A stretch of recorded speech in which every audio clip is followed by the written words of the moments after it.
has the call. Speaker, my question is to the Prime Minister. Prime Minister, in October last year, the government committed to renewing the Equal Remuneration Order supplement for federally funded community services. Yet homelessness services, which include domestic and family violence crisis accommodation, were excluded and nationally are about to lose over $56 million in funding. This is the equivalent of over 500 frontline workers, the majority of whom are women. Prime Minister, this is obviously an absurd decision, not least because homelessness services are already turning away thousands of people, many of whom are, again, women and children fleeing domestic and family violence. Prime Minister, will the government protect vulnerable women and children and commit to including the homelessness services in the ERO deal?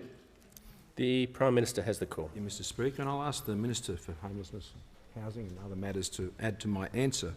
The member will probably be aware that the National Housing and Homelessness Agreement, and this goes back to a time actually when I was Minister for Social Services for many, many years, an initiative that began under the member for Sydney, which established a national partnership agreement on homelessness, Mr Speaker.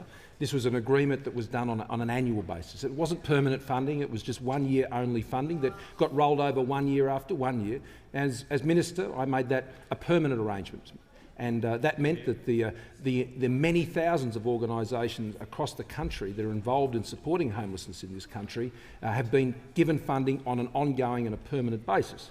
Now, this is principally the responsibility of state governments, but through the National Partnership Agreement, Mr Speaker, we have continued to provide federal support on a permanent basis. And that includes for many of the areas, including the ones that you've identified in your question. But I'll ask the Minister to add further to my answer, but simply note that the Commonwealth can continue to provide $1.6 billion a year through that agreement to states and territories to support the provision of housing and homelessness services. That support is provided to the states so the states can do their job of supporting people who find themselves in these positions of homelessness. We provide support to that arrangement, but state governments are principally responsible for that, and we encourage them through our significant funding support for them to do that job. And the Minister for Homelessness. Thanks, Mr Speaker. And I thank the member for Clark for his question and for his long-term interest in these matters. In addition to what the Prime Minister has just said, yes, we made the National Housing and Homelessness Agreement more certain for all of the states and territories. What the Prime Minister also included when he renegotiated the agreement was indexation of the agreement. So not only is there more certainty with the funding, it has now been indexed. And indeed, the funding that you're referring to, which represents about 3% of that agreement, resulted from a temporary measure that was put in place as a result of a Fair Work Australia Equal Remuneration Order as a transitional arrangement many years ago.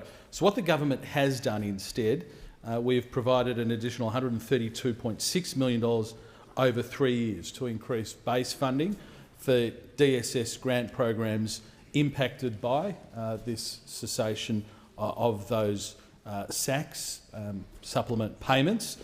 This new ongoing funding... The Minister will resume his seat. The member for Clark on a point of order. Yeah, on relevance, please, Speaker. The question goes specifically to the supplement which has been cut to those services.